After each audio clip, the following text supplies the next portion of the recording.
जों सिगांग्रो बे आमजुलि प्राइमारियाव गोबां समनिफ्रायनो इउपिपिएल नङामोन बे समाव जोङो पिसिडिआर इउडिपिएफ आरो बेबायदिनो गोबां बेबायदि जाबोनानै जोङो 17 बोसोर जोङो बिपिएफनि एगेन्स्टआव थाबोदोंमोन नाथाय आङो बेयाव थाबोनानै दा जेब्लानोखि गबिन्द सारनि दैदेननाय जिथु सरकार बेयाव जेब्लानोखि आगान सुरबाय अब्ला जोङो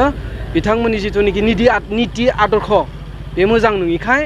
बिथांमोननि सामलायनायफोरा मोजां नङिखाय जोङो बेखौ नागारनानै आङो दिनैनि दिनाव जेनेबा बे बिपिएफआव जोङो जगदान होनाय जाबाय आंजों लोगोसे गोबां आंनि गोजाम वर्कारफोरा बेयाव माने हाबनानै थाबाय बेबायदिनो जोङो दायो बिपिएफनि जानानै जों खामानि मावनो आवगायबोदों जाहोन होनना बुङोब्ला बिथांमोननि जिथु निति आदर्श बे गोबां गाज्रि बिथांमोननि जिथु निति आदर्श बे जाबाय प्राइमारिया भिसिडिसिनि सिङावसो जेब्ला जोङो प्राइमारिया भिसिडिसिनि सिङाव थानांगौ अब्ला बे माबायदि जानो हागौ बेखौ साननांगौ रायजोफ्रा आरो बिथांमोननि जिथु बुंनायफोर बिथांमोननि जिथु होनाय बाथ्रा बोसोनफोर बेफोर गासैबो नंखाय जाजोबबोदों गोबां बेबायदिनो जोङो भट कमिटि दादोंमोन भिलेज डेभेलपमेन्ट कमिटि दादोंमोन नाथाय बेफोर गासैखौबो बिथांमोना नै खालामदों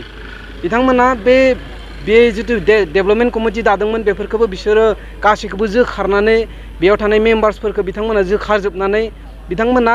गोदान मोनसे इउजार कमिटि दानानै बिथांमोना गोबां बिदि फिसा बिला खामानिखौ मावबोबाय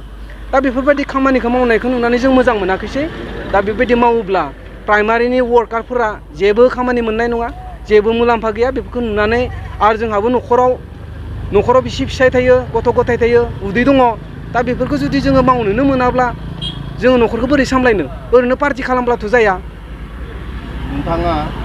साबेसे मददगिरिफोरखौ लानानै लोगोफोरखौ लानानै बिपिएफआव जयनिं जादों बेबायदिनो जोंनि वर्कारफोरा बेबायदिनो गोजामखिनिया जों जेब्ला फार्स्ट जोङो बेयाव इउडिपिएफ बा बिदिनो people joint action committee for Bodoland movement बेफोरनि जिथु जों वर्कार गोजाम दङमोन बे समाव जोंहा लोगो गैयामोन गोबां खममोन जोङो गोबां माने आसि बिजौआव साननो हानाय जोङो सोद्रोमा दङमोन बेफोर जों गासैबो दायो बिपिएफआव जोङो हाबना थाबाय जोंनि बे ओनसोलाव जोङो खोब मोनोमोनबा बेबायदिनो 10 जन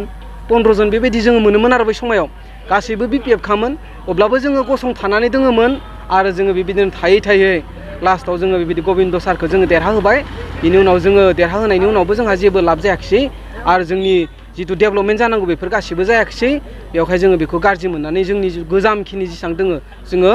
बिपिएफआव हाबनानै थानाय जाबाय सुइजारलेण्ड खालामगोन होनदोंमोन बेनि सायाव नोंथाङा मा बुङो सुइजारलेण्डखौथ' जोङो मा बुंनो थांनो बिथांमोना नै दिनै माबा मोनसे खेथि बिभागनि माबा मोनसे प्रग्रामनो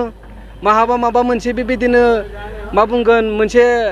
अनुस्थाननि माबा मोनसे लानानै बिदि प्रग्राम फाथिनानै बिथांमोना दिनखौ हगारबाय बिथांमोना सुइजारलेण्डखौथ' मा बानायनो बिथांमोना सुइजारलेण्डनि अनगायै जोंनि बे बिटिसि ओनसोलाव मानसिफोरनि हाफोरखौ उजारिनोसो बिथांमोना ओंखारबोदों दायो जिथु मिथिनो मोन्दों गासिबो इउपिपिएल सरकारासो मावदों होननानै मा बुङो बेखौथ' मिनिनो गोनां बाथ्रा बिथाङा अबिनास बुंनाय बिथाङा बिपिएफनिफ्रायनो जानानै बिथाङा डेभेलप जानाय मानसि सासे बिथाङा इउपिपिएलआव 5 बोसोरल'सो जादों दा बिनि सिगांथ' 15 बोसोराव बिथाङा बिपिएफआवनो जादोंमोन ना अब्ला बिथाङा बोरै बुंनो हाखो जे बिपिएफआ जेबो बानायाखै होननानै बिथाङानो थिखा मावदोंमोन बे समाव जोंनि रायजोफोरा मेगन खाना जाना थानो नांलिया मानो होनबा बिथांमोना गोबां लालस होदों बेबायदिनो भिलेज डेभेलपमेन्ट कमिटि दाबोदोंमोन भट कमिटि दाबोदोंमोन बिथांमोना बेफोर वर्कारफोरखौ जेबायदि डेभेलप खालामनांगौमोन न'खरफोरखौ एसे सोलिनो हानाय खालामनांगौमोन बेफोरखौ खालामाखैसै दा लोगोसे बिथांमोना बेफोरखौ जुदि नुनानैबो बेयावनो थाबाय थायोब्ला बेयावनो भट होयोब्ला जोंहा उननि साननो गोनां बाथ्रा जाना फैदों हारिनि थाखाय जौगानायनि थाखाय लोगोसे आरो जिफोर दायो मावनांगौ खामानि दंबावो बर' जाथिनि थाखाय हारिनि थाखाय बेखौ मावनो थाखाय ओंखारनांगौ आरो लोगोसे जोंनि जिथु थाखानाय जिथुनिखि अफिसफोर गबिन्द सारनि दैदेननाय समाव जिथु लांजाबाय जेरैहाय जोंहा मेकानिकेल डिभिजन दङमोन जोंहा उदालगुरियाव केनेल 2 दङमोन बेफोर गासिबो जोंहा लांजाफिनबायसो बेयाव गोदान अफिससो सफायनांगौमोन नाथाय बेफोर गासिबो लांजाफिनबायसो दा बेवहाय बेफोर दुखु गोनां बाथ्रा जोंनि जिथु रायजोनि डेभेलपमेन्टनि जानो गोनां अफिसफोरा जुदि उथिना थाङोब्ला गोबां दुखु गोनां बाथ्रा आरो बेवहायनो आं सानदों जोंहा जि उथिफुनाय सेंग्रा सिख्लाफोर जों आरो जायफोर साननो गोरों मेलेमजिबिफोर बिथांमोना आखाइ हमलायनानै बिपिएफजों लोगोसे हाबा मावनो ओंखारबोनांगौ होननानै आङो रायजो राजाखौ खावलायनाय थाबाय।